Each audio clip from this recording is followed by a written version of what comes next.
Uno de los aspectos del ser humano que más cuesta a veces es ser fiel a las convicciones.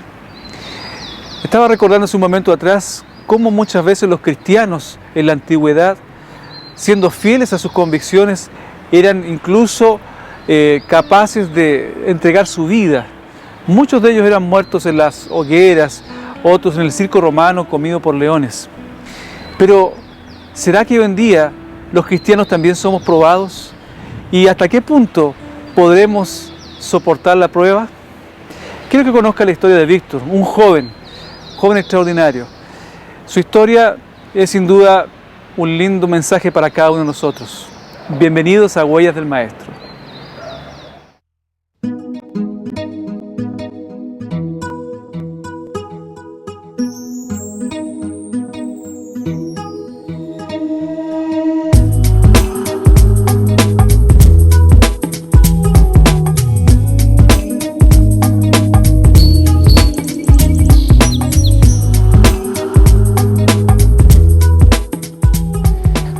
Hola, mi nombre es Víctor Castro Iglesias, soy de Iquique, Chile, pero actualmente resido en Antofagasta.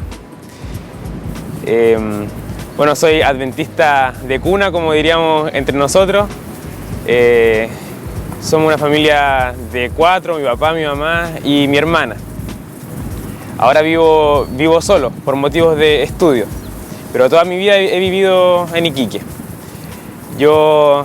Bueno, desde chico crecí en la iglesia, mis papás siempre miembros activos, dirigentes, entonces siempre permanecí en harta actividad durante mis años de infancia, adolescencia, durante la iglesia.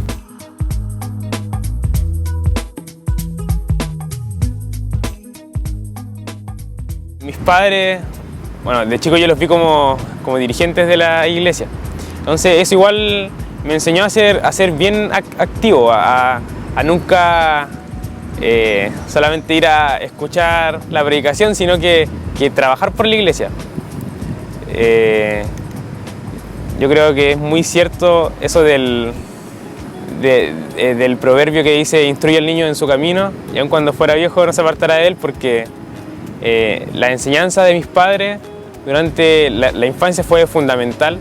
Su ejemplo para poder ahora ser lo que soy y recordar que hay un Dios, ¿cierto?, que está en mi vida.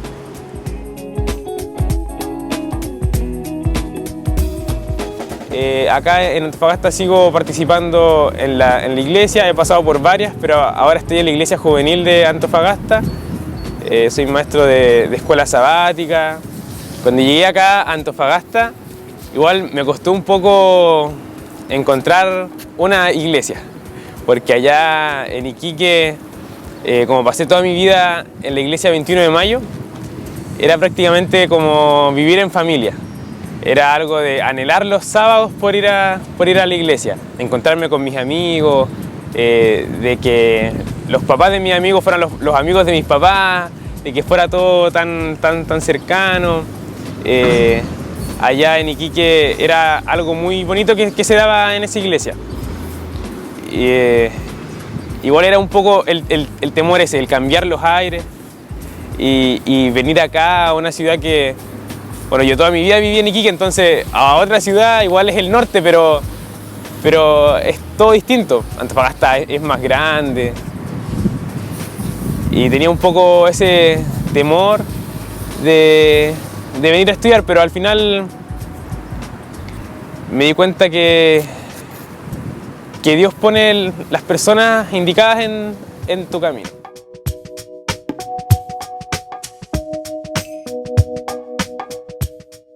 Y bueno, desde chico me gustó la biología. Mis papás me compraban libros del cuerpo humano, siempre andaba viendo cosas así, entonces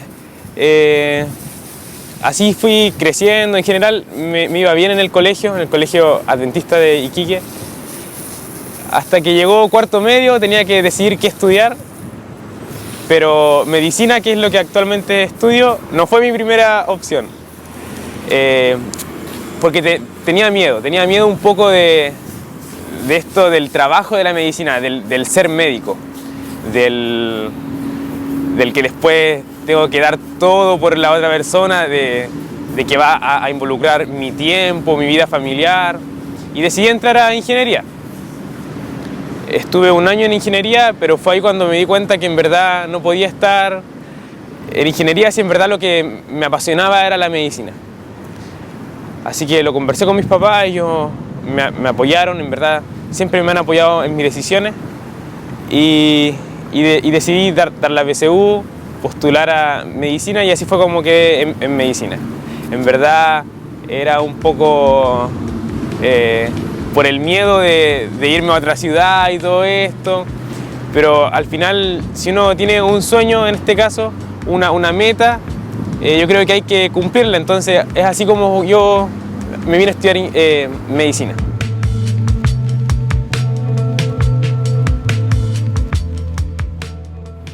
Como dije, estudio medicina, actualmente estoy en tercer año de medicina, y no había tenido problemas con el asunto de los sábados, de las clases, porque de una u otra forma no iba. Por ejemplo, los profesores entendían mi situación y lo cambiaban a otro día, lo daba con otras carreras, o incluso mis compañeros, como curso entero, cambiábamos el día sábado para un día de lunes a viernes.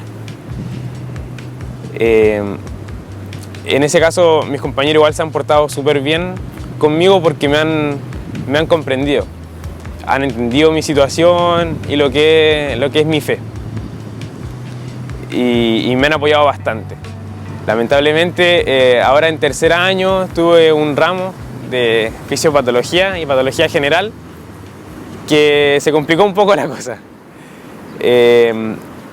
No quisieron darme por justificada mis faltas, porque era día viernes y sábado. En los días sábados se rendían las evaluaciones, y yo obviamente no iba a ir a esas evaluaciones. Así que es ahí cuando surgió todo este problema.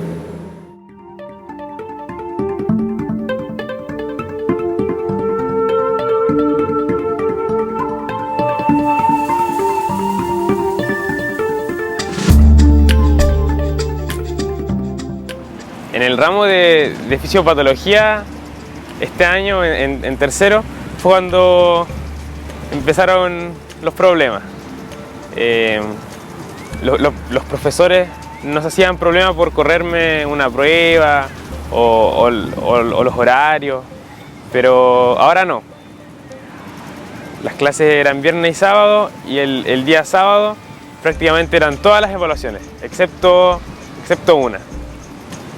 Y de todas las evaluaciones equivalían al 50% de la nota final. También incluía ahí que el ramo era con porcentaje de asistencia, y obviamente yo no lo iba a cumplir si faltaba los sábados. Cuando empezó el año, yo fui a hablar con el docente, con el coordinador, y le expliqué mi situación. Dijo que lo iba a conversar con el docente que venía de Santiago. Generalmente se hacían más problemas por eso, porque había un docente que venía desde Santiago. Así que lo conversaron y su respuesta fue negativa, que no podían cambiar las pruebas. Entonces hablé con el pastor Farías, que me pudiera él respaldar como miembro de la iglesia, ¿cierto?, como ministro, y poder interceder por mí ante los profesores. Lo hizo y la respuesta fue negativa nuevamente.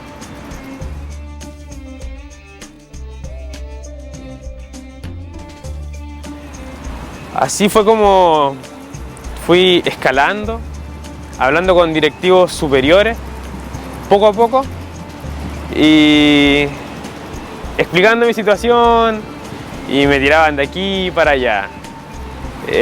Ya agoté las instancias con los docentes, fui con la jefe de carrera. Dijo que el tema no le competía porque era académico.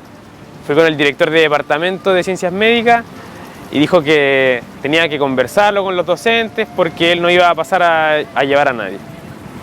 Aún cuando cuando estaba justificado con la libertad de culto. Hablé también con el vicedecano y era casi siempre el mismo discurso, que hay que conversarlo, que hay que verlo con los docentes, hay que ver bien este tema porque es un tema complejo. Entonces, así fue como avanzó el semestre, y avanzando el semestre y se acercaba ya a la fecha del examen. Y obviamente iba acumulando unos tras unos, con nota mínima, ¿cierto?, que me evaluaban.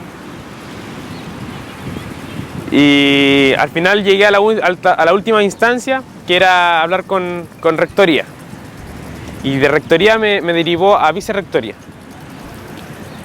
El vicerrector académico lo conversó con el director jurídico y ellos encontraban que no había nada en el reglamento interno que respaldara lo que yo estaba solicitando. Por lo tanto, yo tenía que regirme al reglamento interno, aun cuando yo apelaba a la Constitución chilena. Teniendo ya la respuesta informal, fue el día del examen.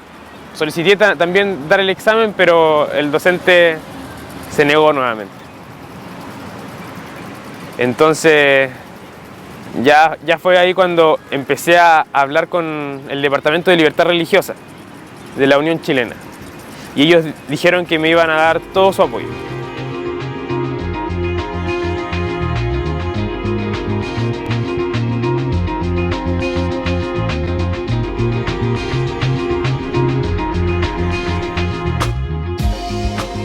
Entonces necesitábamos la respuesta formal y la respuesta llegó después del examen. Entonces cuando yo ya habría reprobado la asignatura. Y fue ahí cuando decidimos, ellos asesorándome, ¿cierto?, presentar el recurso de protección donde se indica que están violando mis derechos constitucionales. Y lo llevamos a la Corte de Apelaciones de acá de la ciudad de Antofagasta. Y ahí inició un proceso, ¿cierto?, largo como es la justicia, con alegatos, con respuestas. Hubo un día que el abogado Isaac Mora, ¿cierto?, tuvo que venir acá. También estaba con Elizabeth Jiménez, pero ya se quedó allá en Santiago. Y vino a defender mi caso, mi postura. Luego pasó el tiempo donde los ministros tenían que decir su sentencia, expectante, ¿cierto? Durante todo este tiempo había gente orando, tenía prácticamente a todas las iglesias donde yo iba. En la juvenil pedía todos los miércoles, sábado, grupo pequeño. En mi iglesia de Iquique, 21 de mayo, en la iglesia de Las Dunas, donde mis papás se cambiaron. En todo Chile tenía a mis amigos orando por mi situación. Y un día me levanté para ir a clase, ya segundo semestre ahora, como oyente, porque no podía ir a esta clase porque no estaba inscrito. Fui y me di cuenta que no había clase. No había ninguno de mis compañeros. Iba saliendo de la universidad cuando me llega un mail de la abogada Elizabeth y me dice que gracias a Dios, ¿cierto?, y a su infinita misericordia y justicia, fue que la Corte de Apelaciones acogió mi recurso. En ese momento fue como una mezcla de emociones. Durante todo este tiempo había estado ansioso, preocupado. Muchas veces yo iba a hablar con los directivos y me devolvía a la casa triste, porque siempre esperando que se pudiera solucionar el problema. Y había llegado justo ese momento, elevando una oración a Dios de agradecimiento. Yo creo que durante todo el día estuve agradeciendo a Dios. Fue una sensación muy rica, llamando a todos mis familiares, a todos mis amigos. Salió la sentencia, acogieron el recurso, todos contentos. Entonces, de hecho fue un día miércoles, justo día donde la iglesia se reúne a agradecer y a hacer sus pedidos. Y ahí estuvimos. Y ahí fue cuando se pudo ganar esta gran lucha, que muchas veces se veía mal, se veía como que no iba a salir quizás la situación, muchas veces con desánimo. Me acuerdo que iba en la micro triste, me ponía los lentes y siempre me ponía a escuchar música. Conexión Cielo, un grupo de jóvenes de allá de Chillán, un dúo de hermanos. Y prácticamente era eso lo que me subía el ánimo. Las palabras de mis padres, que siempre me estuvieron dando su apoyo, de mi hermana, en general, de todos, me instaban a seguir. Y ese día fue el gran momento donde llegó la recompensa, por así decirlo, de toda esta batalla en estos meses. Ante ti.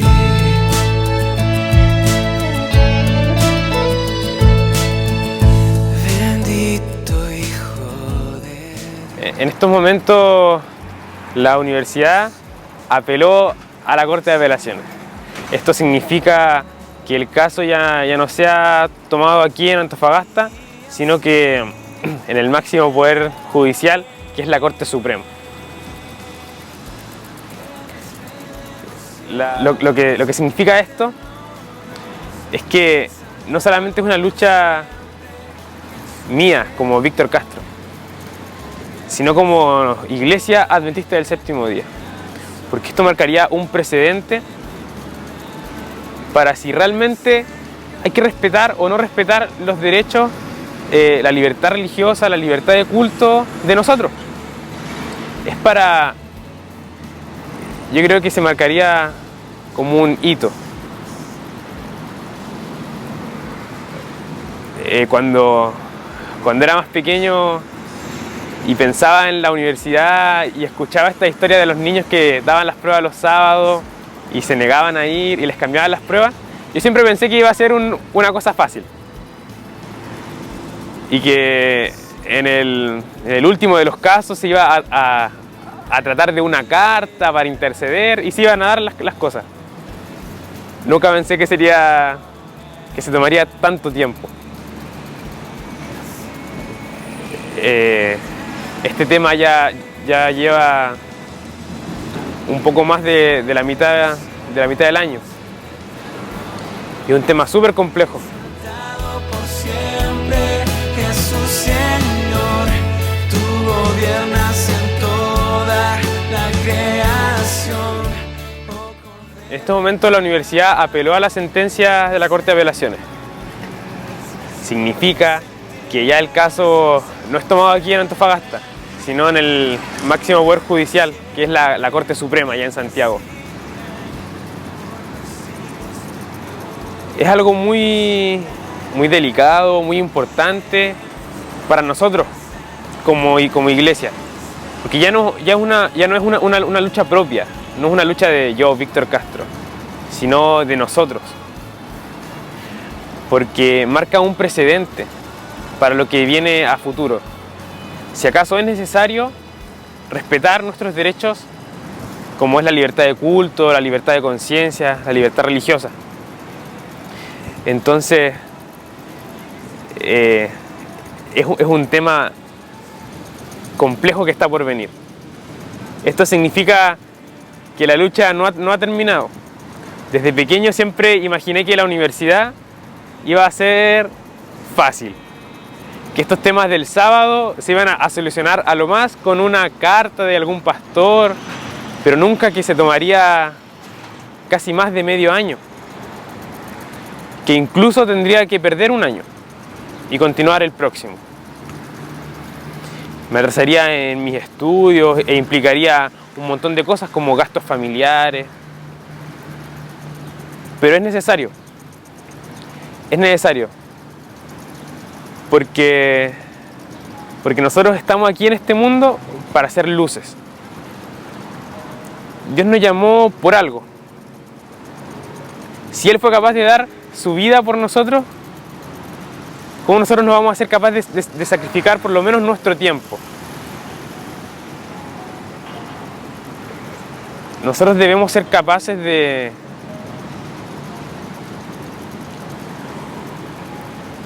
poder llevar el Evangelio. Hay una frase súper cliché que dice que quizás la única Biblia que lea una persona sea tu testimonio. Nosotros nos rodeamos de gente en distintos ámbitos y es ese momento para testificar, para que la gente sepa que para nosotros, como hijos de Dios, es Él lo más importante. Yo creo que también es un llamado para los jóvenes que están en esta situación, para los jóvenes que van a venir, que aún no están por entrar en la universidad, para jóvenes, por ejemplo, como mi hermana, que está próxima a entrar ya a sus estudios. Un llamado para no flaquear en los momentos difíciles. Como dice la palabra, difíciles, va a ser difícil. Pero Dios está ahí con nosotros. Durante todo este tiempo, el único que me ha sostenido ha sido Dios. A veces estamos con bajones, con momentos malos. Pensamos, ¿para qué estoy haciendo esto? Más fácil hubiera salido hacer lo que hacen todos. Pero Cristo es quien pone nuestra recompensa. E incluso quizás la recompensa no la tengamos en esta tierra, pero sabemos que estamos haciendo lo correcto para nuestro Dios. Y algún día vamos a poder estar con Él.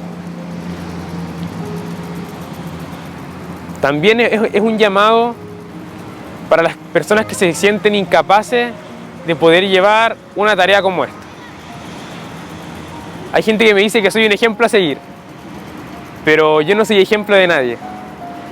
Mi vida no es digna de ser ejemplificada. Nosotros sabemos que el único ejemplo es Cristo. Y así todas las personas que se sienten indignas, está bien porque eso somos seres indignos.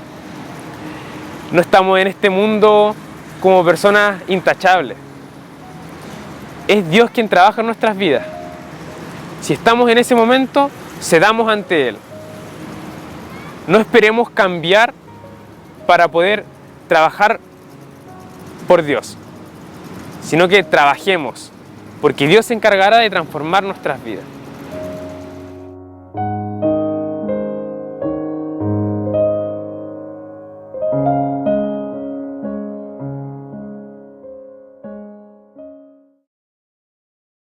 Realmente la historia de Víctor es una historia impresionante. Me hace recordar a aquellos antiguos cristianos que muchas veces tenían que entregar su vida por causa de sus principios, por causa de servir a Dios, por causa de hacer la voluntad de Dios.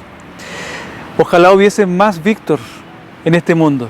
Quiero compartir con ustedes una cita que dice lo siguiente: la mayor necesidad del mundo es la de hombres que no se vendan ni se compren, hombres que sean sinceros y honrados en lo más íntimo de sus vidas, hombres que no teman dar el pecado el nombre que le corresponde, hombres cuya conciencia sea tan leal al deber como la brújula al polo, hombres que se mantengan de parte de la justicia aunque se desplomen los cielos. Eso está en el libro La Educación, página 57. Esa clase de personas necesitamos ser, personas fieles a los principios y especialmente a la voluntad de Dios.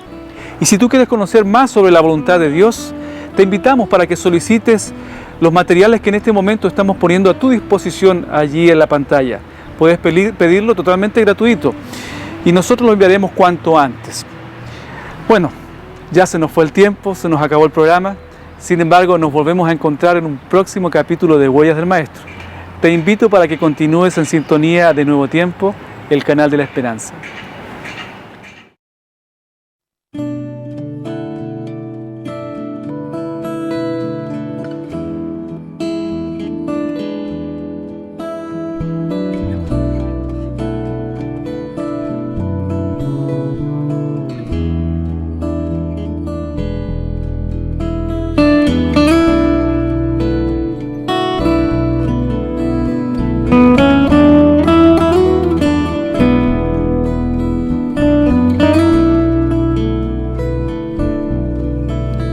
Thank you.